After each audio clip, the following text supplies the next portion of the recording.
The Emperor's mercy comes in many forms, but in the trenches of his domain it most often arrives through the barrel of a laser gun or the edge of a combat blade. For those whose suffering has not yet earned them the release of death, however, there is another kind of mercy.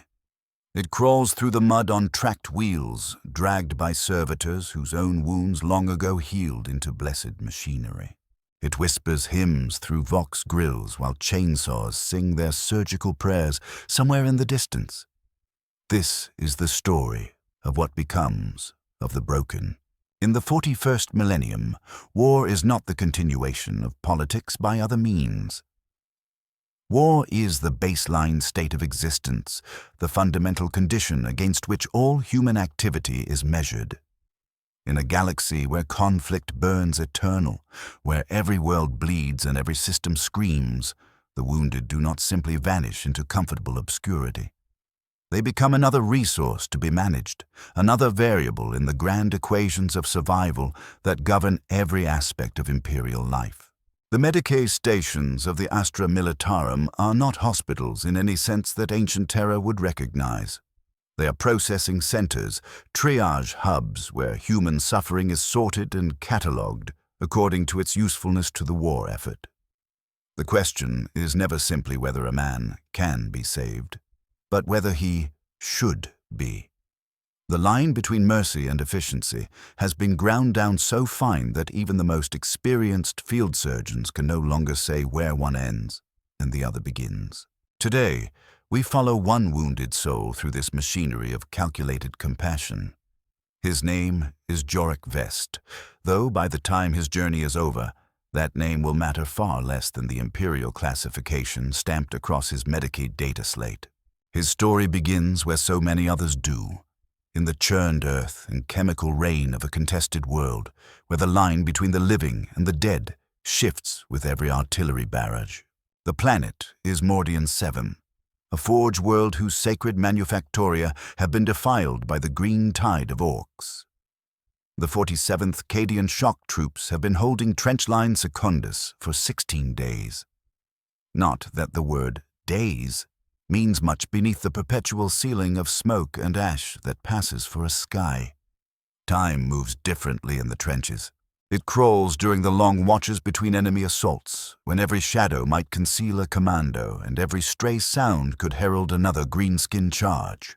Then, without warning, it lurches into a terrifying sprint when the ground begins to tremble under the weight of orc vehicles, when the horizon blooms with muzzle flashes and the air fills with the shrill whine of incoming shells.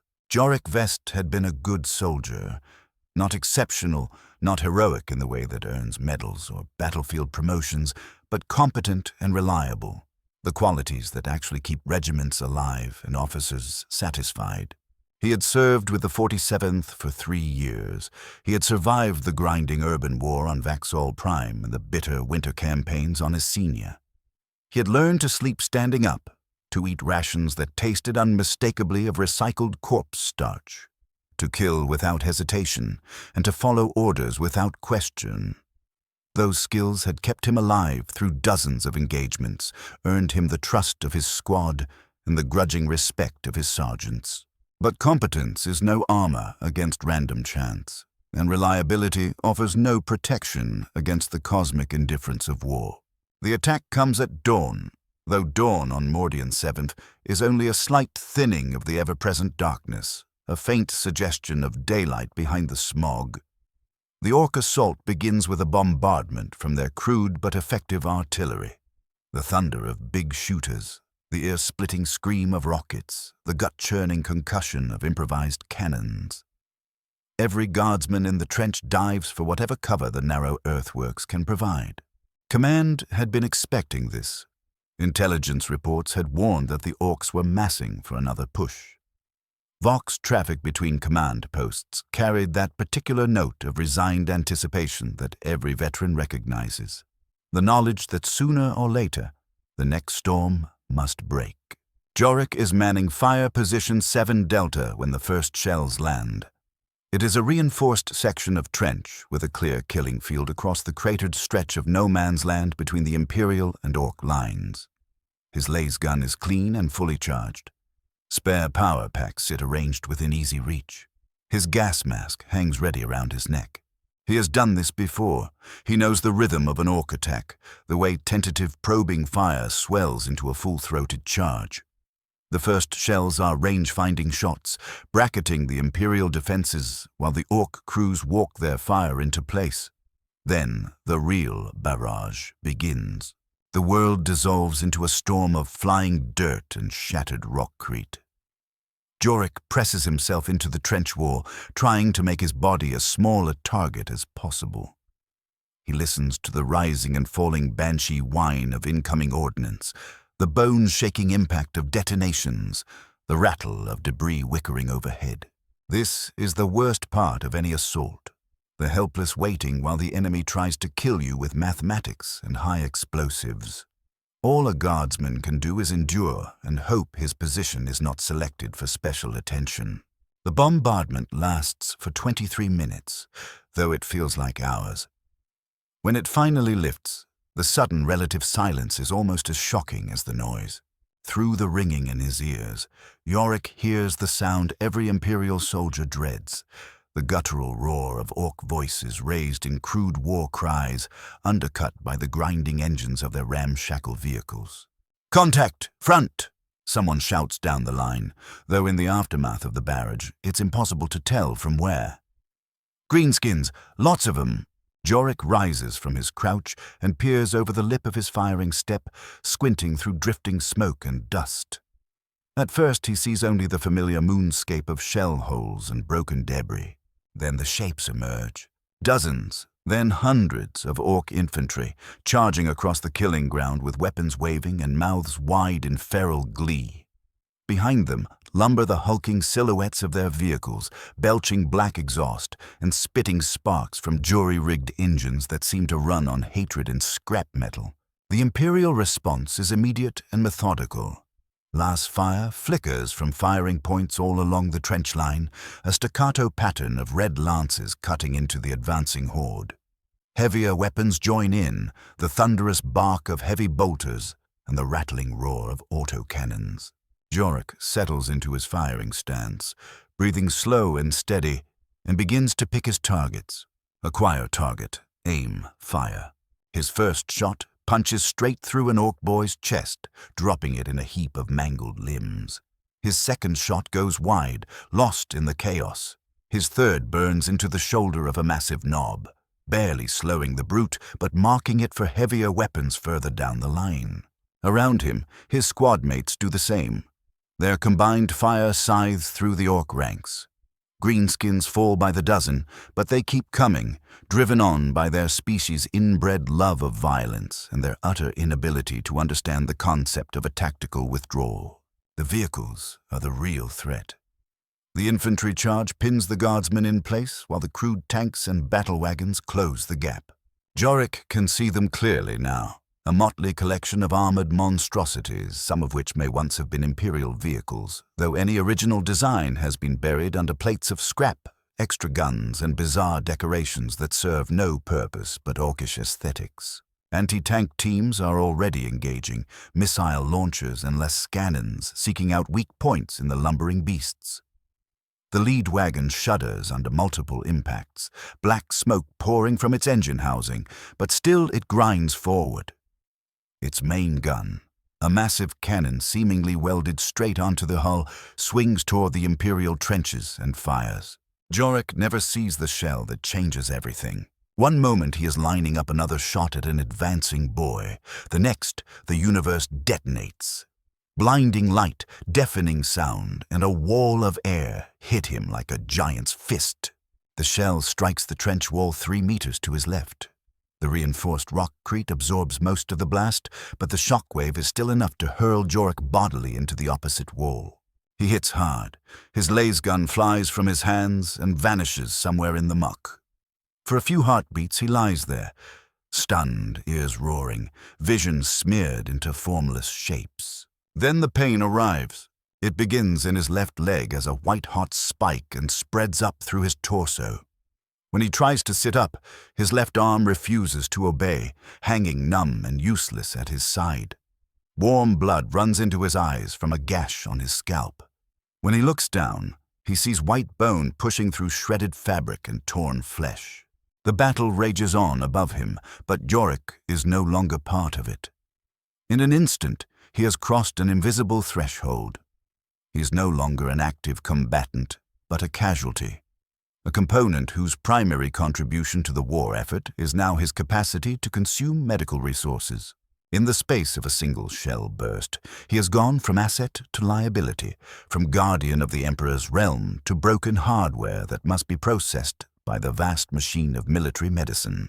Yorick does not yet understand this. He is still thinking like a soldier, still trying to get back into the fight. He claws blindly through the dirt for his laser gun, swallowing back waves of nausea every time he moves. His fingers find the weapon stock, and he tries to haul himself upright. The attempt sends lightning bolts of agony spearing through his shattered leg. He collapses back against the trench wall with a strangled cry. That is when he sees the servitor.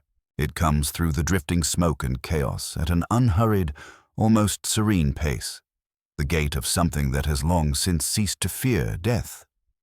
Once, perhaps, it had been human. That time is now so distant as to be almost mythical. Its lower body has been replaced with a tracked chassis designed to navigate mud, rubble, and crater lips. Its arms are a collection of augmetic limbs studded with medici auspex, injectors, and basic surgical tools. Where its eyes once were, lenses glow faintly. Cogitator nodes crown its skull, whirring as they run Departamento Munitorum triage protocols.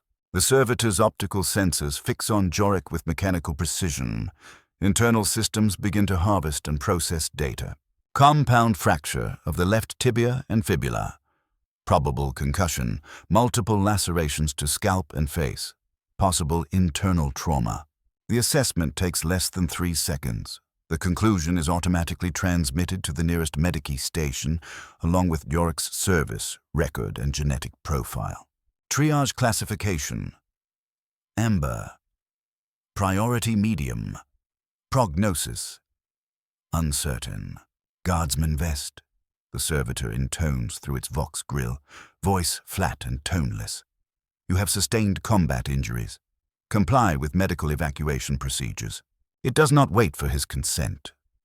A mechanical arm hisses forward and a needle punches into his neck, flooding his bloodstream with a carefully balanced cocktail of pain suppressors and stimulants. The effect is immediate. The burning agony in his leg recedes to a distant throbbing ache. His thoughts clear, if only slightly. Remain still, the servitor says. Transportation inbound. Through the haze of drugs and shock, Yorick becomes aware of the others being processed along the trench line. Walking wounded with minor injuries receive quick patches and medici tags before being sent back to their units. They are track Primarchs, cheap to fix, quick to return to the line. Others are beyond help. Their wounds are too catastrophic for the limited resources of battlefield medicine. For them, there is a brief ritual, a murmur of comfort, and then the Emperor's final mercy delivered through more direct means. The largest group, however, are men like Yorick, seriously wounded but potentially salvageable, their ultimate fate to be decided by the cold equations of strategic necessity. Tracked sleds emerge from the smoke, heavy, low vehicles designed for one purpose: moving human cargo. Their beds are already crowded with casualties. Yorick feels mechanical hands lift him and lay him onto one of the sleds. Restraints lock into place across his chest and limbs. 3 other guardsmen lie beside him.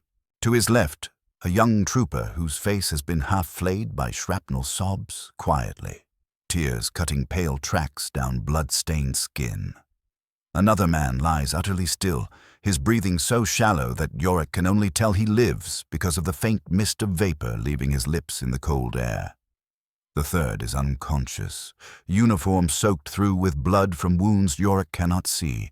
The sled jolts into motion, its tracks grinding over broken ground as it crawls away from the front.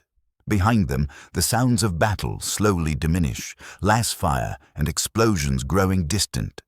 Ahead lies a different kind of ordeal, one that will test not their courage under fire, but their endurance within a system that measures human worth purely in terms of combat effectiveness and resource allocation. The journey to the Medici station takes 47 minutes, though time has little meaning under the influence of combat drugs. The sled follows a route carved through wreckage and corpses. Past burnt-out vehicle husks, shattered defensive lines, and temporary grave markers jutting from the mud like the stakes of a morbid garden.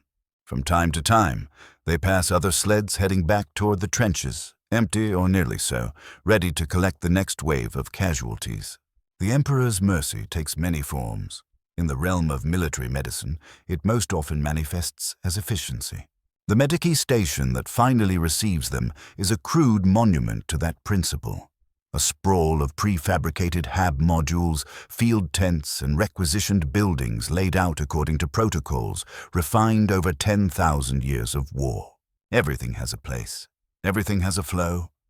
From first triage all the way to final disposition, the entire facility exists to process human bodies as rapidly and effectively as possible.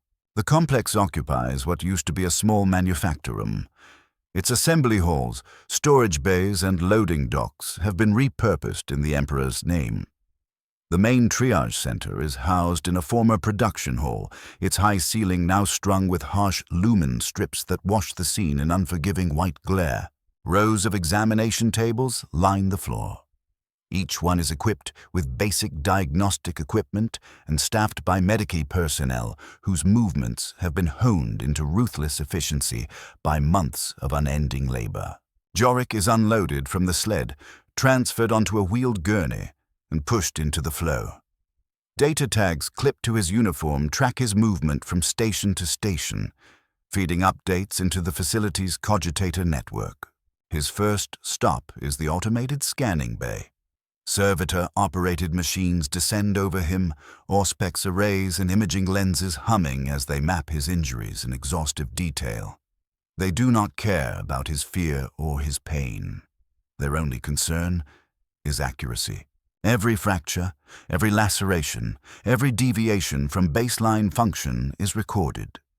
The data streams into cogitators that compare his condition against Departamento Munitorum treatment algorithms. The calculations factor in not just the severity of his wounds, but his service record, psychological profile, genetic markers, and the current operational situation of the 47th Cadian. The result is a comprehensive assessment that will govern every decision made about him from this point forward. Primary injury assessment complete. Compound fracture requiring surgical intervention. Estimated recovery time, 47 standard days. Probability of return to full combat effectiveness, 34%. Recommended protocol, Priority Amber, Track Secundus. Within the Imperial Military Medici system, wounded personnel are sorted into distinct pathways. Track Primus is reserved for those whose injuries are minor and easily treated. Men who can be patched up and turned around quickly. Return to the line with minimal investment. Jorik Vest is not one of them. His journey into the machinery of the Emperor's mercy has only just begun. Track Tertius is reserved for the terminally wounded, those so badly damaged that the most economical response is to grant them final comfort and the Emperor's last mercy. Track Secundus, where Jorik now finds himself, is something more complicated, a category for those whose fate hangs in the balance between medical intervention and resource allocation. His gurney is wheeled through a maze of corridors linking the different sections of the Medici station. He passes the rapid treatment bays where Track Primus casualties receive their care, the air filled with the whine of bone saws and the snap of flesh staplers, all underscored by the quiet hymns that accompany every imperial medical procedure. He glimpses the sealed chambers where Track Tertius cases receive their final rites, the soft glow of votive candles visible through reinforced viewing ports. But his destination lies deeper within the complex, in the surgical suites, where Track Secundus casualties undergo the procedures that will determine their future usefulness to the Imperial war machine. These chambers are the cutting edge of battlefield medicine, equipped with the finest devices and staffed by the most skilled practitioners that military necessity can spare. Here, the Emperor's mercy takes the form of precise incisions, mechanical replacements, and chemical cocktails that blur the line between healing and enhancement. Jorik's surgeon is Medicae Primus Carrison, a woman whose 40 years of service have given her an almost supernatural instinct for the potential hidden in broken human bodies. Her hands move with practiced certainty as she reviews his data slate, her augmetic eye scrolling through layer upon layer of diagnostic information.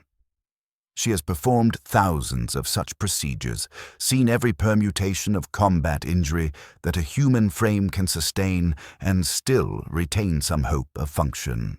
"Guardsman vest," she says at last, her attention still on the slate rather than his face. "You have sustained significant trauma to your left leg, along with minor cranial injury and possible internal bleeding.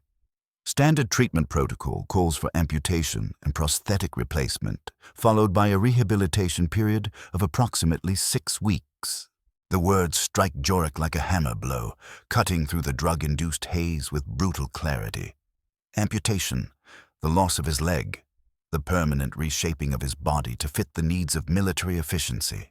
He tries to speak, to protest, to plead, to ask something. But his tongue feels thick, his voice clumsy and slow. Medicae Carrison continues without pause, her tone professionally neutral as she outlines his future. "The Imperial prosthetic will restore approximately 87% of your original mobility," she explains, "with full compatibility for standard-issue equipment and armor. Post-surgical recovery time is estimated at 12 days, followed by physical rehabilitation and psychological adjustment therapy. Upon completion, you will be reassigned according to your revised capability assessment." She pauses then, finally lifting her gaze from the data slate to meet his eyes. For a heartbeat, Jorik glimpses something that might be compassion in her expression, tempered, inevitably, by the cold practicality demanded of Imperial Medicae. "Do you have any questions about the procedure?" Jorik gathers his will, wrestling his sluggish tongue into obedience. Only one question truly matters, heavy with implications that stretch far beyond simple surgery. Can I still fight? In the Imperium of man, a soldier's worth is not measured by his comfort or happiness, but by his capacity to serve the Emperor's will. To ask whether he can still fight is to ask whether he will still matter, whether he will still count as fully human in a civilization where war is the fundamental organizing principle. "That remains to be determined," Medicae Carrison replies, her voice carrying the weight of long experience. "Your performance during rehabilitation will be a factor in reassignment. Many guardsmen with similar injuries have returned to active duty with their units. Others have found different ways to serve the Emperor's cause. The answer is both reassuring and terrifying in its ambiguity. Jorik has heard the stories whispered in trenches and barracks. Wounded soldiers who vanish into the vast bureaucracy of the Imperial war machine, their fates never reported back to their regiments. Some are transformed into servitors, their broken bodies rebuilt into tireless tools that can serve in ways mere flesh cannot. Others are consigned to penal legions and punishment battalions, their reduced physical capacity offset by disposability. Some simply disappear, their names quietly struck from unit rosters with no explanation given and none demanded. But there are other tales as well. Rare, treasured stories of guardsmen who overcame their injuries, returning to their regiments with augmetics that marked them as veterans rather than invalids. Men and women who earned respect instead of pity, who proved that human will could claw victory from the grip of mechanical necessity. Such stories are small points of light in the darkness of uncertainty, and every wounded soldier keeps them close. The surgery takes place in a sterile chamber deep within the Medicae complex. Surgical servitors line the walls, surrounded by automated systems ready to respond to the surgeon's slightest command. Jorik is placed under general anesthesia, his consciousness slipping away as the drugs flood his system. His last coherent thought is a prayer to the Emperor, a desperate plea for strength, for purpose, for a place in the battles yet to come. Medici Kerosene works with the calm precision that has kept her alive and useful through 4 decades of war. The damaged leg is removed just below the knee, bone and tissue severed by tools that have been blessed by the Adeptus Mechanicus and sanctified with the proper rites. The prosthetic that replaces it is a marvel of harsh practicality, a fusion of biocompatible materials and rugged machine components, the distilled product of 10 millennia of knowledge on how best to improve the human form for war. But the amputation and fitting are only the beginning of Yorick's transformation. While he lies unconscious, his body is subjected to a series of additional procedures designed to optimize recovery and enhance future utility. Chemical therapies to accelerate bone growth and tissue regeneration. Neural interface implants to ensure seamless control of the prosthetic limb. Subliminal psychological conditioning fed into his subconscious through audio loops to shape his adaptation to his new state. When Yorick awakens 18 hours later, he is no longer exactly the man who was carried into the Medici station. The changes are subtle but deep, alterations in his body chemistry and neural patterns that will affect everything from his pain tolerance to his emotional responses. The guardsman who sprinted across the killing fields of Mordian 7 is gone, replaced by someone still human but recalibrated for a different form of service. The recovery ward where his rehabilitation begins is a monument to the efficiency of Imperial doctrine. Rows of beds fill what was once a factory floor, each occupied by a wounded guardsman in some stage of recovery. The air hums with life support systems and rehabilitation machines, punctuated by the murmur of conversation and the steady footsteps of Medici staff. Some patients bear injuries similar to Yorick's. Amputees learning to walk on mechanical legs, burn victims whose skin has been replaced with synthetic grafts, soldiers whose failing organs have been supplemented or replaced with artificial units. Others bear wounds that only Xeno's weaponry or the warp could inflict, bodies warped and scarred in ways that strain the definition of humanity. These require specialist care, their treatments pushing the boundaries of what Imperial medicine can sustain. All of them, however, share one underlying reality. They are being evaluated.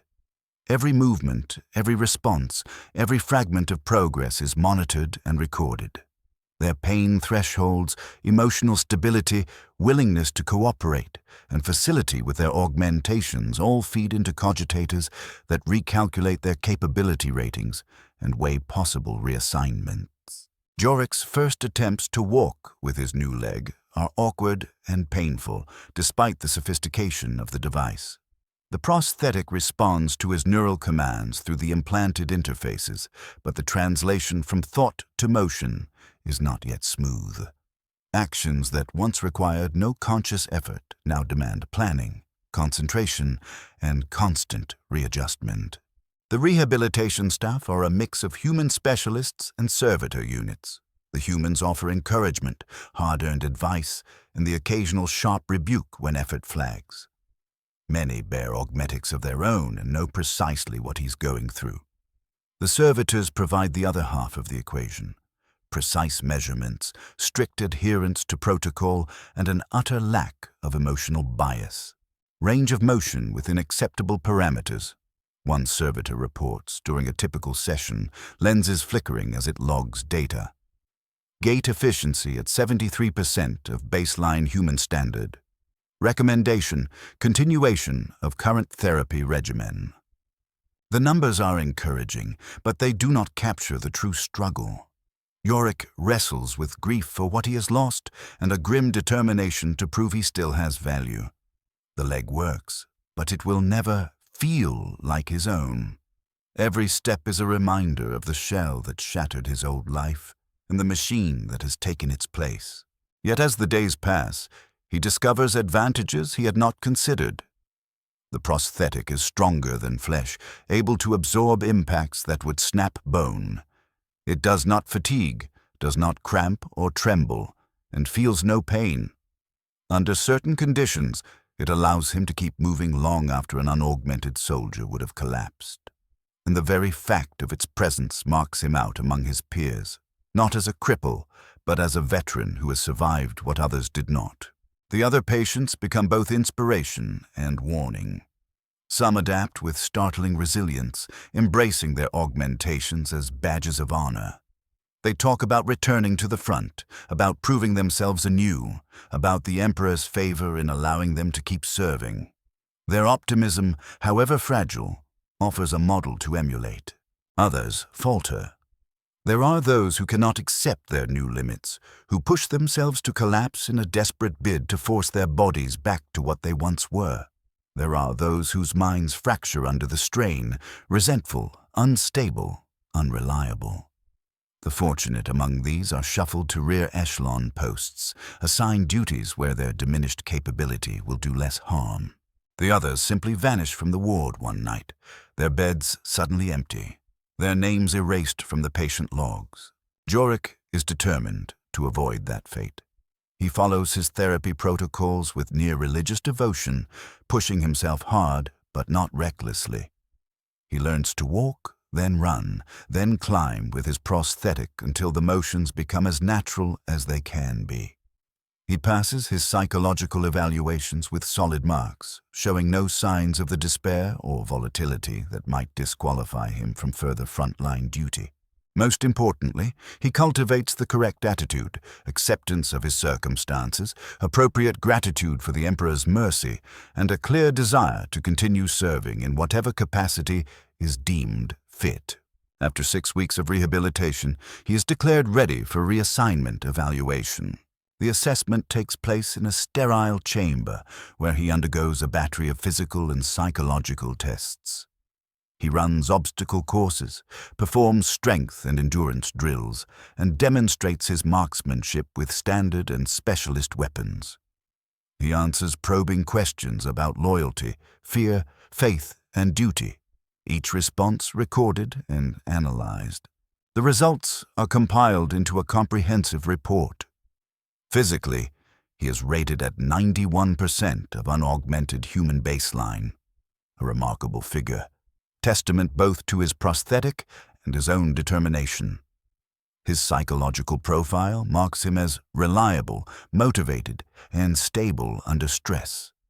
His prior service record confirms steady competence and discipline in combat. The verdict arrives in the form of a servitor carrying an official data slate. Guardsman Jorik Vest, serial number 44701 Delta 9982. It intones in a flat, mechanical voice. By order of the Departamento Munitorum, you are hereby reassigned to the 12th Mordian Veteran Company, pending transport to staging area Taurus 7. Report to Transport Allocation Office at 0800 hours. Standard. The 12th Mordian Veteran Company. Jorik has heard of such formations. Elite units composed entirely of soldiers who have been wounded and rebuilt. Veteran companies are often deployed on the most dangerous assignments, their augmented personnel considered both more capable than standard infantry and more expendable than the unmodified masses. It is an honor. It is also a death sentence. He reports as ordered, joining a line of other reassigned personnel awaiting transport. Some bear visible augmetics, metal limbs, augmetic eyes, vox throats, marking them as members of the Brotherhood of the Rebuilt. Others look whole, their reassignment the product of bureaucratic decision rather than medical intervention. All of them wear the same expression of resigned patience, the learned understanding that the imperial war machine grinds along at its own pace, heedless of individual wants. The transport that carries them from Mordian 7 is a converted cargo hauler, its holds refitted to carry human passengers with the same ruthless efficiency it once applied to machine parts and raw materials. The accommodations are bare but functional. Narrow bunks, recirculated air, recycled ration packs. The journey to Taurus 7 will take 17 days. 17 days of enforced idleness in which they have nothing to do but dwell on what they have become and what may lie ahead. Jorik spends much of that time speaking with his fellow veterans in waiting. They trade stories of injuries and recovery, compare the advantages and drawbacks of their various augmentations, and swap practical advice on maintaining augmetics in less than ideal conditions. These conversations serve several purposes. They fill the long, empty hours of warp travel. They provide useful information to those still adapting to their new bodies. And, perhaps most importantly, they begin forging the bonds of trust and familiarity that any effective fighting unit requires. One of Jorik's closest companions on the voyage is a former tank crewman named Dav Tor, whose left arm was replaced after an Orc rocket tore through his vehicle and destroyed the original. His augmetic limb is crude but brutally strong, capable of operating heavy weapons that would strain unaugmented muscles to the breaking point. Another is Elena Vask, a communication specialist whose vocal cords were burned away by toxic gas during a siege. A mechanical Vox grill now replaces her throat, giving her voice the cold, modulated tone of Imperial comms equipment. Her skill at coordinating fire missions and relaying battlefield data has earned her continued service despite her injuries, and made her a valuable asset to any unit that expects to fight under constant fire. Each of them wears the marks of their transformation openly, proof of the price they have paid to keep serving. But beneath the metal and scar tissue, they share a deeper understanding. The knowledge of what it means to be rebuilt rather than merely healed, to have one's humanity weighed and measured in terms of mechanical efficiency and combat effectiveness. They are what remains when the Emperor's mercy refuses to waste a broken soldier. They are no longer quite the same species as the soldiers they once served beside, but they are not yet something entirely other either. The staging area where they disembark is a sprawling military complex built around what was once a minor Imperial outpost. Now it functions as a sorting ground for veteran formations, where damaged soldiers are collected, categorized, and assigned according to their capabilities and the strategic needs of Sector Command. The place hums with controlled chaos. Administratum clerks and Munitorum officers move in tight patterns, processing new arrivals, conducting final evaluations, issuing equipment, and shunting entire units toward their next war. Jorik and the others from his transport are herded toward Processing Center Delta 7, where they join the rest of their newly assigned formation for integration. The 12th Mordian Veteran Company currently numbers 83 personnel, though that figure rises and falls constantly as new wounded arrive and existing members become fresh casualties. Their commander is Captain Morton Hest, a man with 3 decades of service and a body that has become a map of past battles. Augmetic limbs, patched flesh, and the cold gleam of artificial optics. He addresses the new arrivals in a briefing chamber whose walls are hung with battle honors and memorial plaques. His voice has the weight of hard-earned authority, and his augmetic eye tracks across the assembled veterans with unsettling precision. You are here because you proved your worth in combat and survived wounds that would have killed lesser men, he begins, every word measured. You have been rebuilt not because the Imperium cherishes your individual lives, but because your experience and capabilities are too valuable to discard. You are no longer standard line infantry. You are veterans, and veterans are expected to accomplish what ordinary soldiers cannot. He lets the statement hang for a moment before continuing. Your next assignment will test that expectation. The 12th Veteran Company is being deployed to Hive World Castellax, where Chaos cults have seized control of several Manufactorum districts. Your mission is to conduct reconnaissance in force, identify enemy positions and capabilities, and prepare the way for a full-scale assault by regular Imperial forces. The enemy will be well-armed, well-prepared, and utterly committed to their blasphemous cause. Many of you will not return. He delivers the prediction without drama or sympathy. In Imperial planning, casualty rates are just another variable in an equation. Individual lives are of secondary importance to the completion of assigned objectives, and veteran companies are expected to accept higher losses in return for their specialized effectiveness. Equipment issue begins at 1400, Hest concludes. You will draw standard pattern kit, modified for your individual augmentations, along with specialist equipment for your assigned roles. Deployment begins at 0600 tomorrow. Emperor protect you all. The subsequent equipment issue shows just how far the Imperial war machine has adjusted to the reality of augmented troops. Laser guns come fitted with uplink nodes that interface directly with augmetic eyes, enhancing sighting speed and accuracy. Armor is reinforced at critical junctions where metal meets flesh, protecting the vulnerable points where prosthetics anchor into organic tissue. Medici supplies now include maintenance tools and spare parts for common augmetic patterns, ensuring vital components can be serviced in the field. Jorik receives the gear, appropriate to a standard rifleman, but almost every element has been subtly altered to accommodate his prosthetic. His boots lock securely into the mechanisms of his mechanical leg to improve stability and reduce the risk of stress failure during long operations. His armor plates wrap protectively around the interface points in his thigh and knee. His laser gun has been tuned to work with the enhanced stability his prosthetic gives his firing stance. As he inspects his new kit, Jorik finds himself thinking back to the young man who first enlisted with the 47th Cadian Shock Troops. A boy who still believed in simple abstractions: courage, duty, honor, sacrifice. He had imagined war as a contest between clearly defined sides, where victory naturally flowed to the brave and the righteous. That man died somewhere between the trenches of Mordian and the Medici Station's operating table. In his place stands something that understands the truth of Imperial service, that courage is a resource to be spent, not celebrated, that bodies are tools, that survival is not a reward, but a reallocation. The voyage to Castellax is very different from the cargo haul that took him away from the hospital world. This time, the vessel is a dedicated troop transport, its cavernous holds designed for rapid deployment into hostile zones. The 12th Veteran Company shares the ship with 2 companies of standard infantry and a support detachment, but the rebuilt do not mingle much with the whole. There is an unspoken divide between them, a quiet acknowledgement that they no longer belong entirely to the same category of humanity.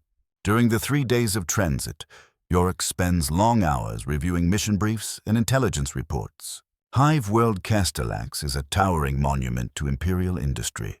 Vast spires crammed with billions of laborers who exist only to feed the war machine. But in the lower levels of Hive Tours, something has gone badly wrong. The reports detail work stoppages and sabotage, strange sigils daubed on the factory walls, workers disappearing during shift rotations. At first, local authorities dismissed these as routine labor disturbances, an inevitable side effect of the pressure cooker existence of hive life. But the situation escalated beyond what local security and Arbit's detachments could manage, forcing Sector Command to intervene. What the briefs do, not explain, is why a veteran company is being committed to what looks on paper like a conventional counterinsurgency. By doctrine, such operations usually fall to regular infantry, supported by Arbits and PDF units. The presence of augmented veterans suggests that the truth on Castellax is more complicated and more dangerous than the paperwork admits.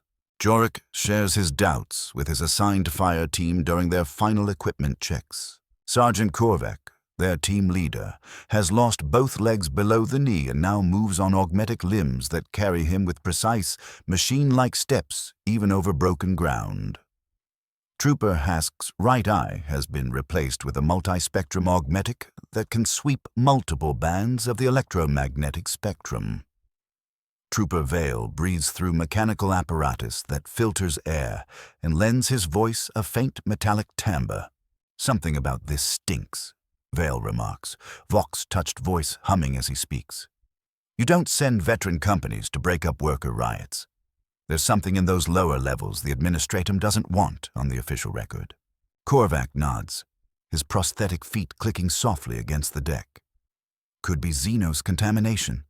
Could be the cultists picked up something interesting. Either way, they're sending us in first because they know we can absorb losses that would cripple a normal outfit. No one argues. They all understand what he means. In the eyes of their superiors, they are not quite human anymore. Their rebuilt bodies make them both more useful and more expendable than their unaugmented counterparts. It is a bitter truth, but it is also the price of their continued existence.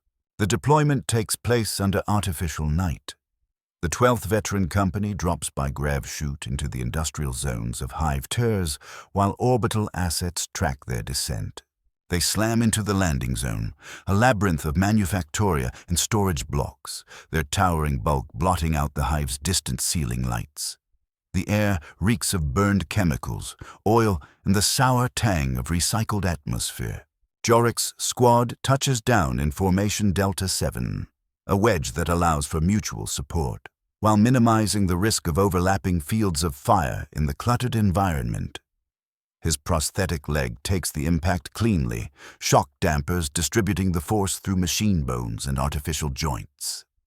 Around him, his squad mates run rapid checks on their own augmentics, watching for stress warnings or system faults. The first sign that something is seriously wrong comes from Squad Echo, positioned roughly 2 kilometers away. Their Vox transmissions are patchy and distorted, as though something is clawing at the signal. What little does make it through is unsettling. Reports of Hive workers moving in tightly coordinated groups despite the supposed collapse of local authority. Industrial machines running on their own. Strange noises pulsing through the Hive's ventilation systems. "Command, this is Echo 6, a distorted voice crackles across the company net. "We have visual on suspected cultist activity in Manufactorum Complex 7 Delta.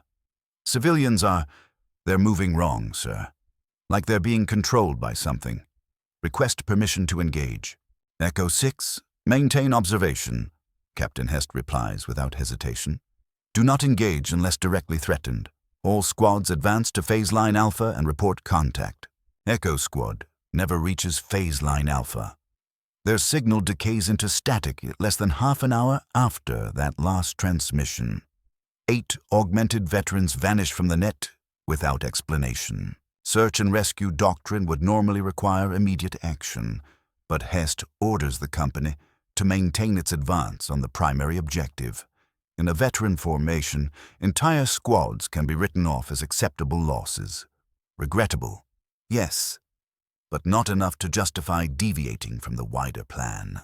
Jorik's squad reaches their assigned overwatch position without direct contact, a derelict administrative building overlooking the factory floor of Manufacturing District Turs 9.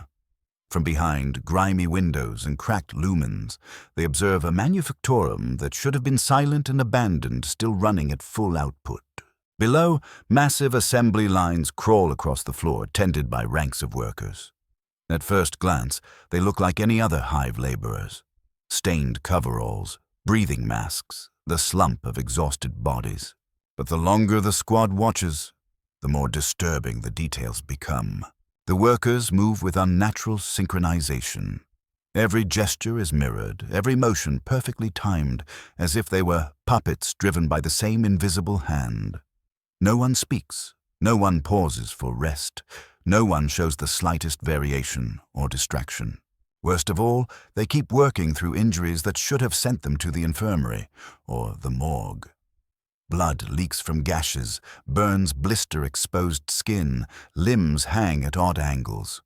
Still, they labor on, utterly indifferent to their wounds. Servitors? Hask suggests, his augmetic eye cycling through spectrums, capturing every movement. Maybe they've lobotomized workers to keep up the quotas. Korvac shakes his head. Servitors don't bleed like that. Look at the one near line 7. That's fresh blood soaking through his coveralls, but he's still moving like a precision machine. Whatever this is, it isn't standard Imperial tech. Their observation continues for hours. The workers never stop, never drift, never deviate. When one finally collapses, the others simply route around the fallen body until a maintenance crew arrives.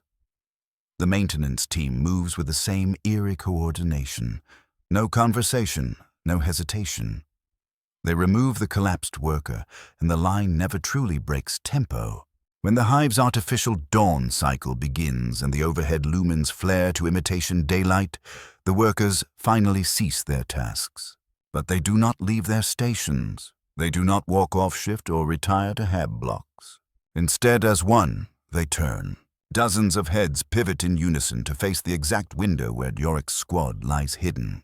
There is no possible way they could have detected the squad by conventional means. The team is well concealed, using standard camouflaging and Auspex masking protocols. Yet every worker stares directly at their position, eyes empty and unblinking, bodies held in unnatural stillness. The sight sends a cold weight into Yorick's gut. "Contact Company Command," Korvac orders quietly. "Report compromise. Request immediate extraction." Vale moves to the Vox set and opens a channel. Static answers him.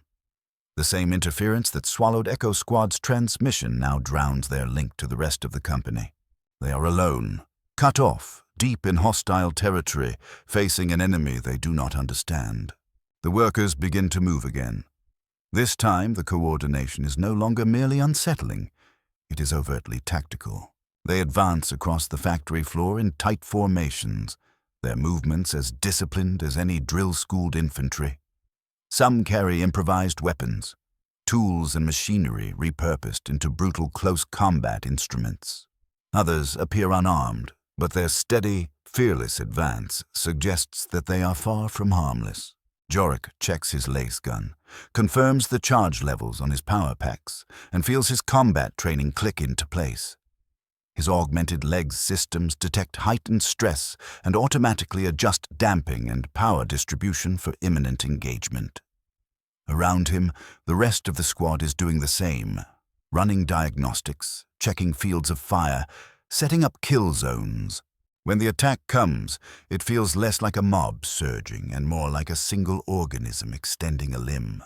The workers move with inhuman precision, flowing through the industrial terrain along paths that deliberately avoid the most obvious ambush points and overlapping fields of fire.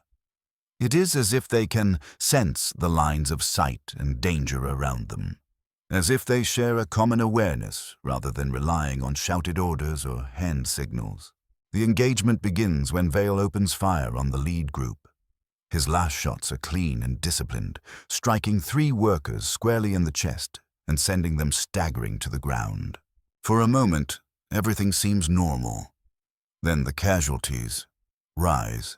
The charred wounds in their torsos close over with a grotesque, unnatural rapidity.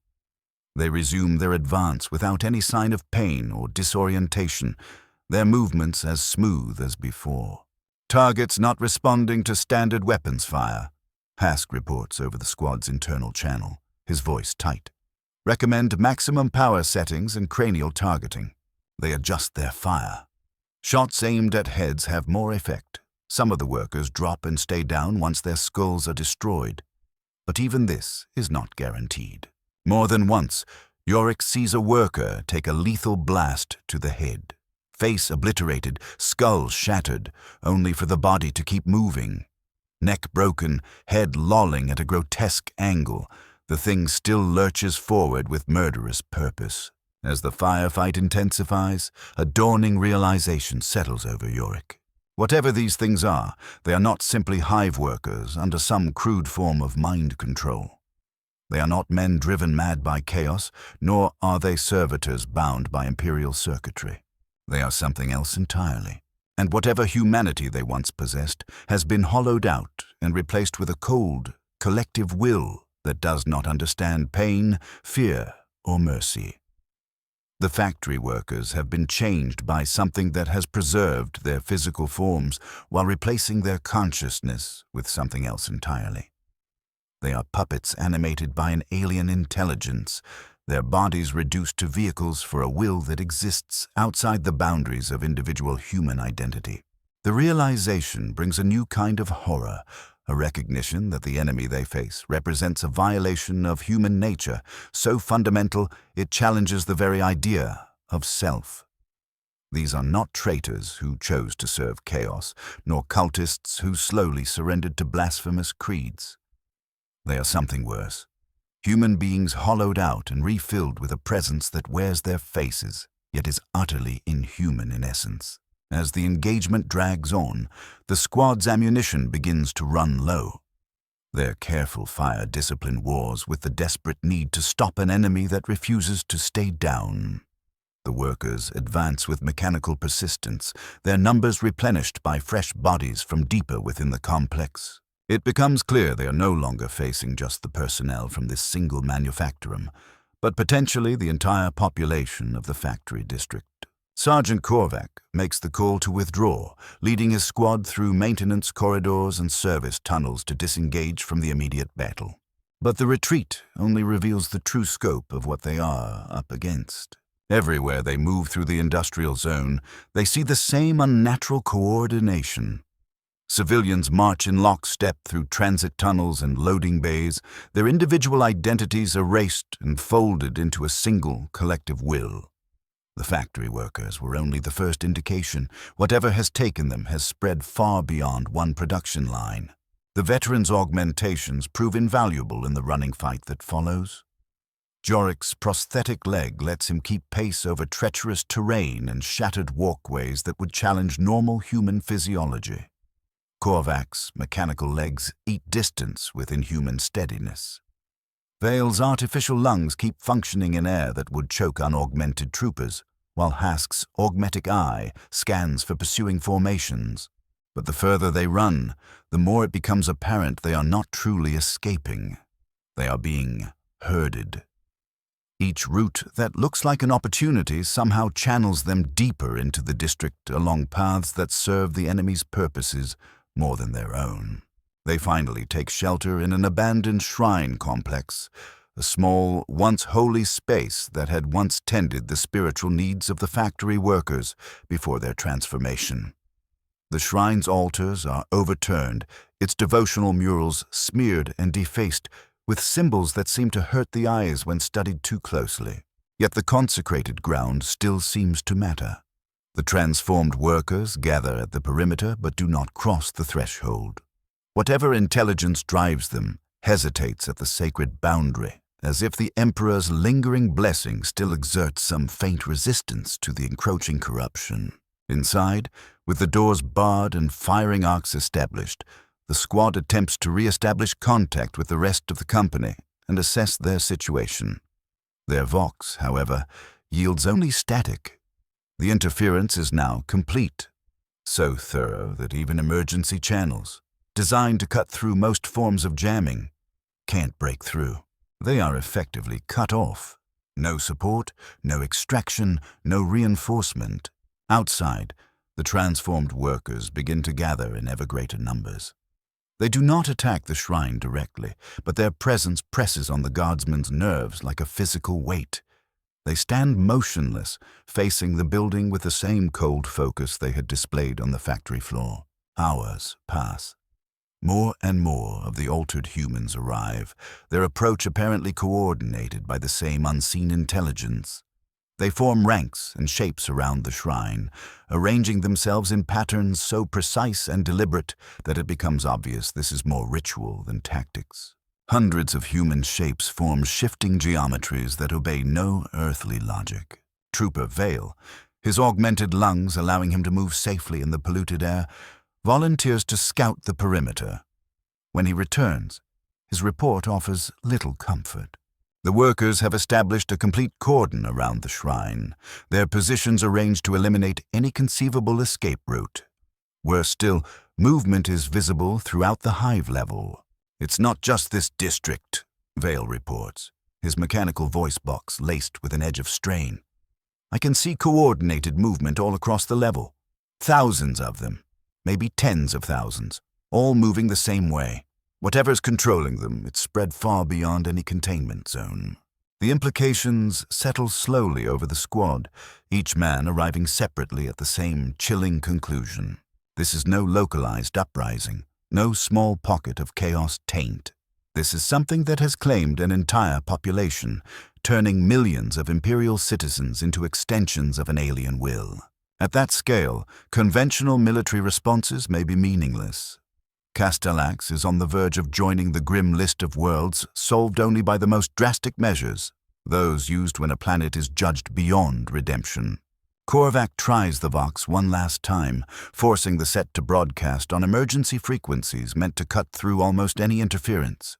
For a brief moment, the static clears. A signal makes it through. But the voice that speaks back is not Captain Hest. Not any Imperial officer at all. It is a chorus.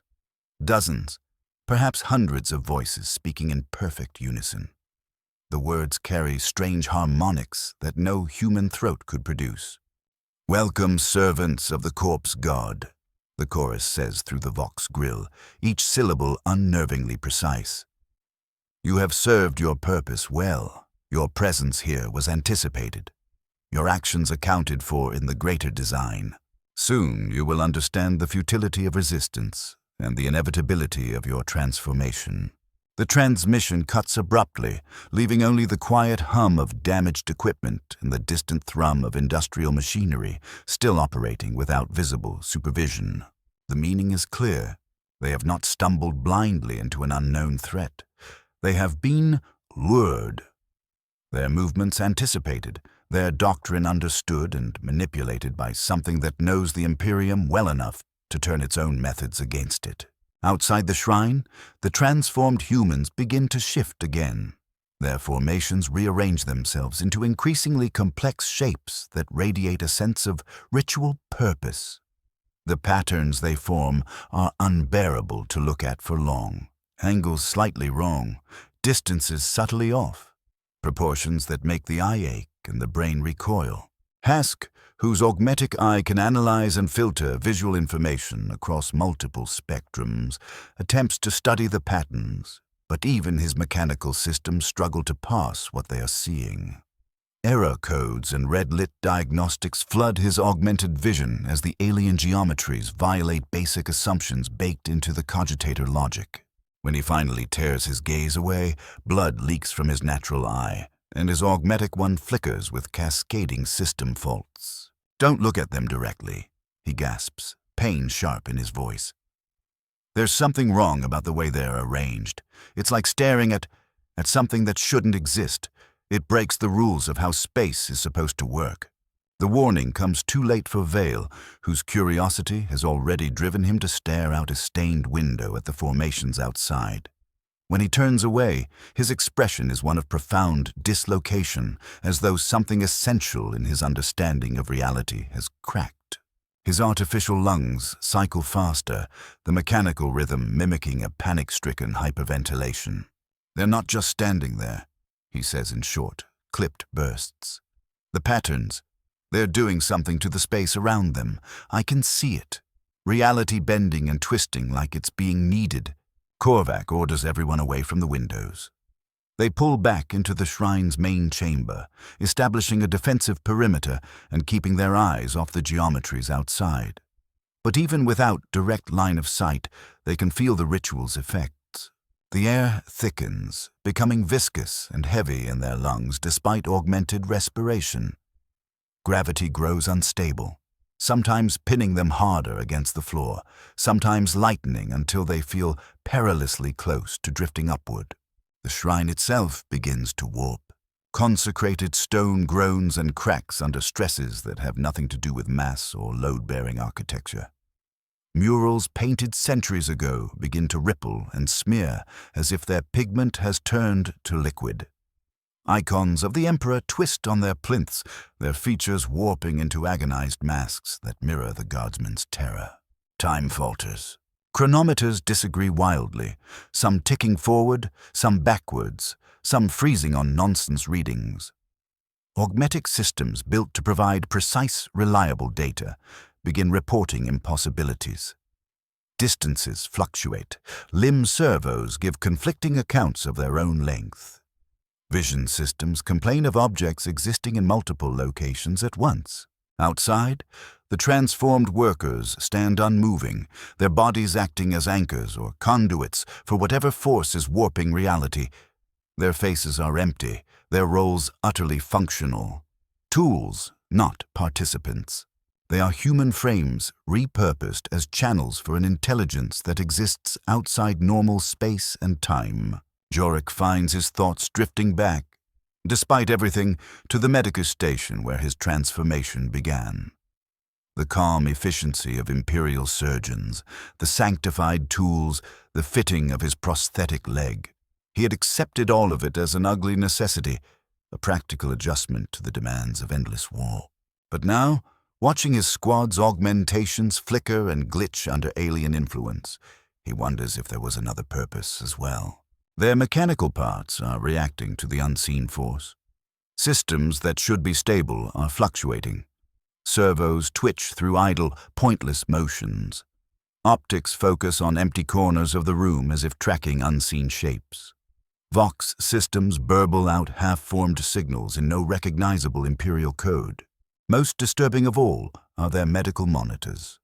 Designed to track the integration of flesh and metal, they now report biological changes that have no precedent. Tissue structures altering, cellular composition shifting into patterns that make no medical sense. Korvac's leg servos begin marching in place with a slow, purposeful rhythm that he did not initiate.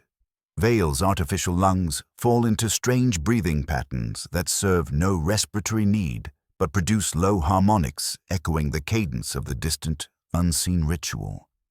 Even Yorick's prosthetic leg begins to move according to impulses that do not come from him. The truth arrives slowly, grinding its way through layers of human denial. Their augmentations are not simply malfunctioning. They are being rewritten. The same intelligence that controls the factory workers is now reaching through their mechanical components, using them as access points, reprogramming the systems that were grafted into their bodies to repair them, now turning those systems toward assimilation. But this time, the process is not smooth. These are guardsmen, combat veterans, psychologically conditioned, trained for obedience, but also for resistance under interrogation and psychic stress.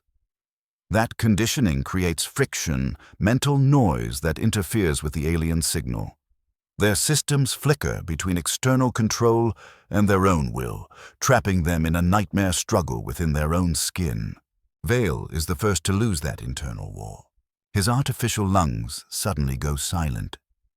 For a heartbeat, the only sound is the fading echo of their last mechanical cycle. Then he straightens. His face drains of expression, settling into the same blank mask the workers wear. His posture changes. Smooth, precise, devoid of human hesitation. When he speaks, his vox grill produces words laced with layered harmonics that feel wrong to hear. Resistance is unnecessary, he says, though it is not truly him speaking. Integration offers transcendence beyond the limits of individual consciousness. Submit to unity and be free of the prison of singular identity. Korvac's response is immediate and brutal. He nails Vale's chest with a full-power last shot, the beam burning through flesh and augmetic housing alike. The body shudders, collapses, but the voice continues, spilling from the ruined vox for several seconds after his heart has stopped. "Thank you for your service to the greater design," it says, oddly satisfied. "Your resistance provides valuable data for future integration." When the device finally falls silent, the remaining squad members are left with the realization that none of this is random. The transformation of their comrades is being studied.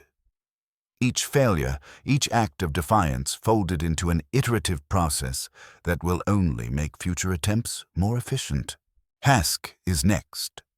His augmetic eye cycles through spectrums faster and faster, chasing incomprehensible inputs until the feedback overloads his organic brain. He convulses, collapses, then rises again with the same corpse-like poise Vale displayed. This time, Korvac is ready. His last fire cuts Hask down before the alien presence can fully speak through him, extinguishing the attempted integration mid-process. Now only Jorek and Korvac remain, their augmentations flickering between self and other. The alien intelligence is clearly adapting. The assaults on their bodies grow subtler, probing new pathways, exploiting new vulnerabilities. Korvac's legs begin walking him toward the shrine entrance, each step steady and purposeful, ignoring the captain's frantic attempts to resist. Flesh and will tug one way, machinery obeys another.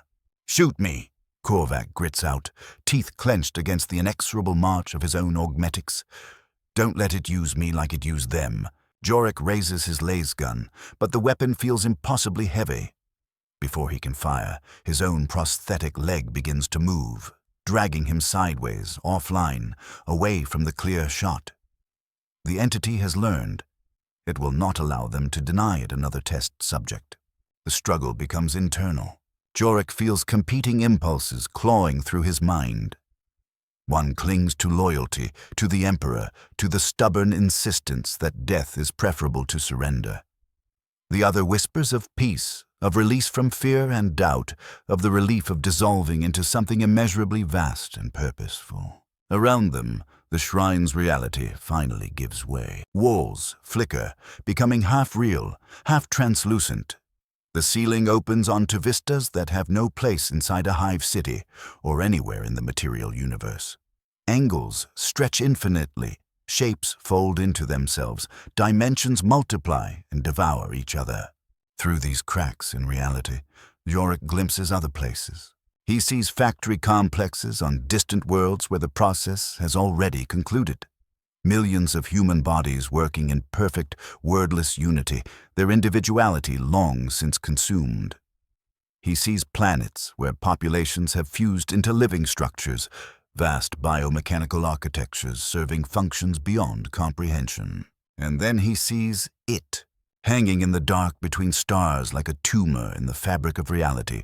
Something vast and obscene watches Castellax's transformation with clinical satisfaction. It is ancient beyond reckoning, older than humanity, older than the Imperium itself.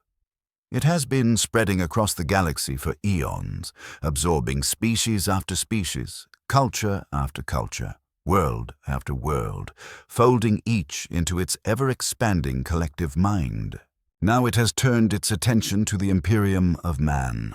Human resistance has proven unusually strong. The stubbornness of individual identity, the sheer force of human will, has slowed the process more than the entity expected. But it is adaptive. It learns. Every failed integration, every act of defiance becomes fresh data.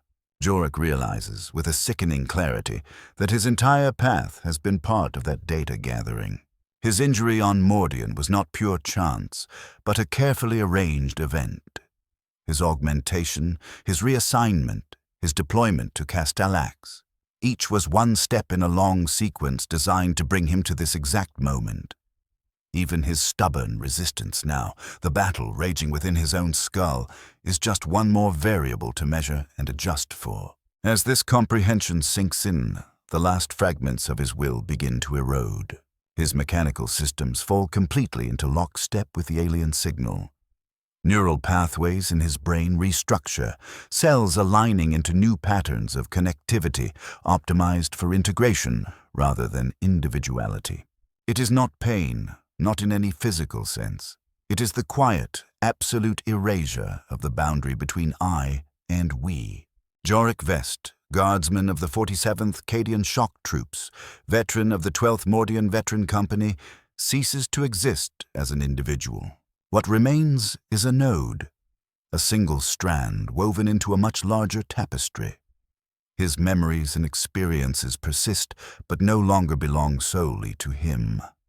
They flow into the vast collective, tagged, categorized, and made available to countless other linked minds. From this new vantage, he can perceive the true scale of what is happening. Across the Imperium, populations are being quietly converted. Not by invasion fleets and orbital bombardment, but by unseen infections of will and mind. World after world, hive after hive, manufactorum after manufactorum. Each added to the network, each becoming another processor in an expanding galactic machine. The shrine collapses around the bodies that once housed Jorik and his squad.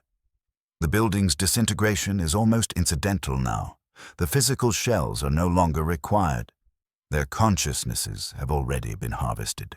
Outside, the transformed workers break formation with the same eerie precision with which they formed it. Their ritual task complete, they disperse through the industrial district and return to their assigned duties.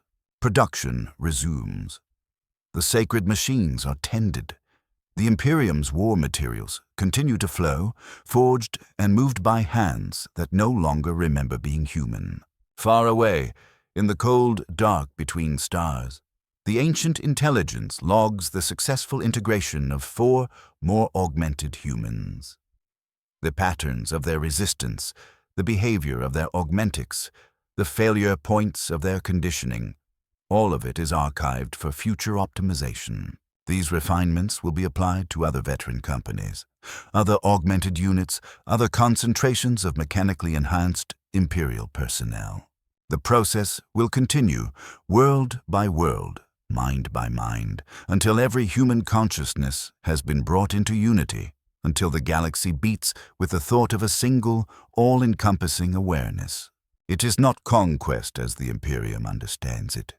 It is something far more complete, the transcendence of an entire species beyond the constraints of solitary biological existence. In the records of the Departamento Munitorum, however, none of this is recorded. The last entry concerning the 12th Mordian Veteran Company is short and perfunctory. Status: missing in action. No explanation is entered, no follow-up is requested. The machinery of war continues to grind on, indifferent to the disappearance of a single company, indifferent to the slow, unseen corruption spreading through the very empire it serves.